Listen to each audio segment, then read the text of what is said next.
1 kilo आटे की कीमत $60 यानी तकरीबन 17,000 पाकिस्तानी रुपए और 1 किलो दाल की कीमत $35 यानी तकरीबन 10,000 पाकिस्तानी रुपए। गजा में महंगे दामों इमदादी सामान बेचने वाले गिरोह सरगर्म हो गए और गजा के मासूम अवाम जो भूख और ग़िज़ाई किल्लत का शिकार है, इमदादी सामान की राह तकने लगे।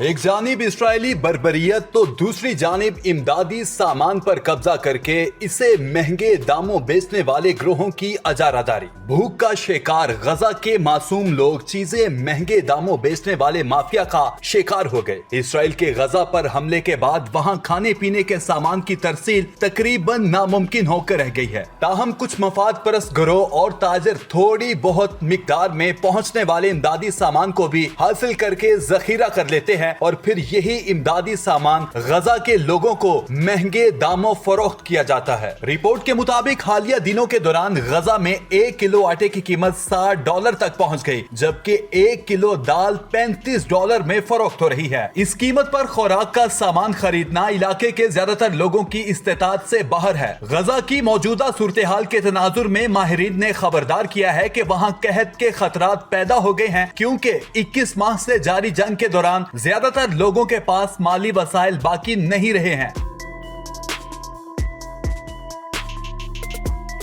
बैनुल-अक़वामी दबाव के बाद इसराइल की जानिब से इतवार को ये ऐलान सामने आया था कि गजा तक मजीद इमदादी सामान की तरसील की जाएगी। इससे अशिया खुरनोश की कीमतों में किसी हद तक कमी आई है, ताहम अब भी सूरत हाल बेहतर नहीं हुई। इस वक्त इलाके में अक़वाम मुत्तहिदा के लोगों वाले आटे के थैले और इसराइल की हिमायत याफ्ता तंजीम गजा ह्यूमैनिटेरियन फाउंडेशन की जानिब से जारी किया गया दूसरा इमदादी सामान मौजूद है, जो बुनियादी तौर पर मुफ्त फराहम किया जाता है। ताहम ये जानना बहुत मुश्किल है कि गजा के लोगों के लिए दिए जाने वाले इमदादी सामान के कितने हिस्से को कहीं और ले जाया जा रहा है, जबकि दोनों इदारे भी ये पता लगाने के काबिल नहीं है कि उनकी जानिब से जारी होने वाले इमदाद किस किस को मिली है और आया ऐसे कौन लोग हैं जो मुतासरीन बन के हासिल किया गया इमदादी सामान जखीरा करके महंगे दामों बेच रहे हैं। हालिया हफ्तों में इमदादी सामान की तकसीम के दौरान होने वाले हंगामों के बाद कुछ लोगों का कहना था कि सिर्फ जिस्मानी तौर पर मजबूत लोग ही सामान लेने में कामयाब हुए, जो लोग कमजोर थे या खवातीन और बच्चों तक इमदादी सामान की रसाई मुमकिन नहीं हो सकी।